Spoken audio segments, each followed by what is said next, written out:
Is 2025 going to be that big year of disruption? What has gotten digital marketers thinking outside the box? All that and a lot more coming up in what promises to be a riveting conversation with Anuja Mishra from Honasa, the parent company, Mama. Anuja, thank you so much for taking Thank our you. time and joining us. Firstly, welcome to AdTech 2025. Pleasure. Thank So you. we're talking at a digital marketing confluence where you have innovators, entrepreneurs, everybody really coming together to try and understand what's next. Have we cracked that code? No, I think what's next will forever be, that golden goose chase. Yeah. But I think what's happening is that, like you mentioned, will 2025 be the most exciting year yet? I think every year has been, a more exciting year Yeah. when it comes to digital marketing. Very interesting trends, and I think just how brands are leveraging those trends, make all the difference. Of course, we've seen, and now for almost the last 2, 3 years, Yeah. that short form content, whether on reels or shorts, has been garnering a lot of interest. There's a lot of shopping that's happening now on these Yeah. platforms. So commerce is definitely getting leverage. But I think, the role of vernacular, and we've been talking about that. Yeah. But the role of vernacular within short form content as well is more prevalent than ever before. Yeah. So, interesting times. Absolutely. I will talk to you about vernacular and regional content in just a bit. Yeah. But when we speak about the changing landscape of digital marketing, Marcom, so on and so forth, we're also speaking about the changing consumer needs as Yes. well, right? So, how are we tweaking to adapt to the changing consumer needs vis-a-vis the marketing strategies? So a few things are happening, right? You've at the one end you've got like omni-channel consumers Correct. come in. There's a lot of media influx that's also happening, right? So people are viewing different pieces of content. They're cord cutters, watching things on CTV or on their mobile phones, shopping at multiple platforms, right? And therefore also becomes also very, very sort of important to consider on platform as a very big, space to talk to consumers. But the one thing that we've now been looking at NASA is Yeah. a more full funnel approach to marketing, Sure. right? Yeah. And therefore not just taking top funnel as an awareness tool and bottom funnel as a conversion tool, Sure. but looking at the role, the role of each media or each channel Yeah. in a full funnel approach, so that to the consumer end of the day, right, where we're all battling short attention spans. Absolutely. How do I ensure that my messaging is very consistent, Yeah. and my messaging is eventually delivered to you at a targeted reach and frequency across multiple medium, right? Sure. But it stays consistent. So I think that's the biggest challenge as multiple platforms come.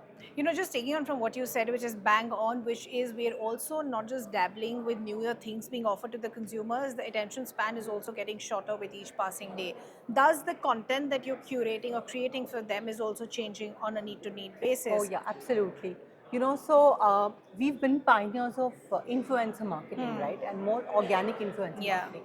But last year, we saw a lot of media options come in, with Facebook and Google, where the same content could actually be given a boost Yeah. to reach out to more audiences. True, And yeah. therefore the content, that's just the creator content, right? Yeah. And now let's add generative AI to the whole mix, Yeah. right? And changes the game completely. Absolutely. So it's completely how good are you at deciding the kind of prompts Yeah.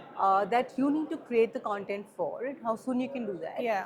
I think that's a game changer Yeah. in content marketing. So, we've clearly seen the number of content pieces that have been put into production or into tools Sure. is far higher. I would say anywhere between 3x of the previous year. Okay.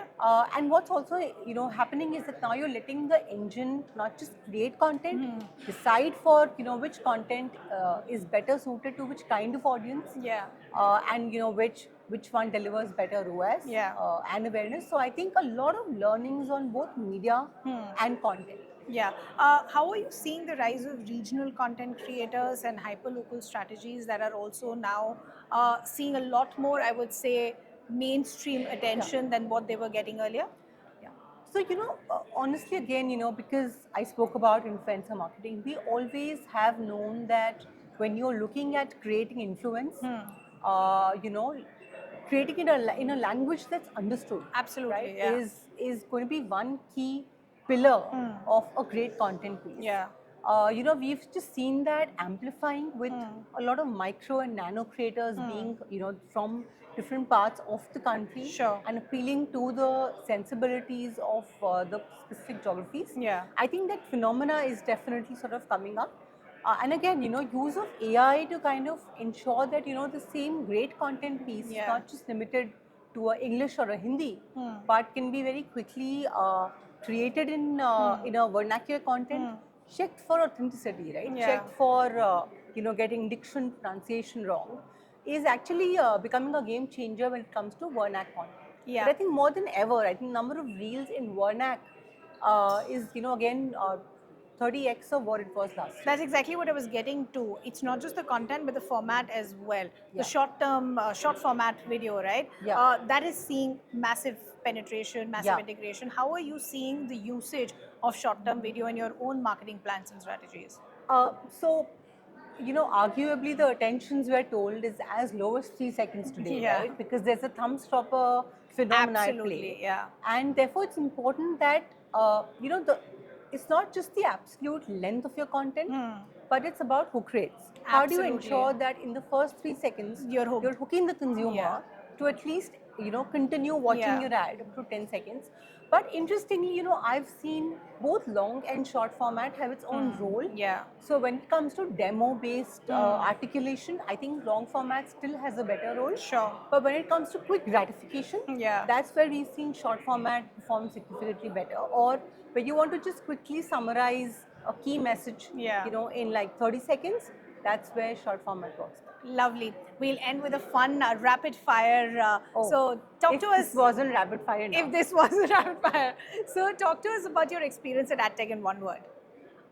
Very informative, always learning. Lovely. What differentiates AdTech than other events? I think just the confluence of you know, brands, media, creators, innovators come together. So I think just the whole confluence and trinity of these Yeah. set of people. Lovely. What more can AdTech do, or what would you like to see in the years to come?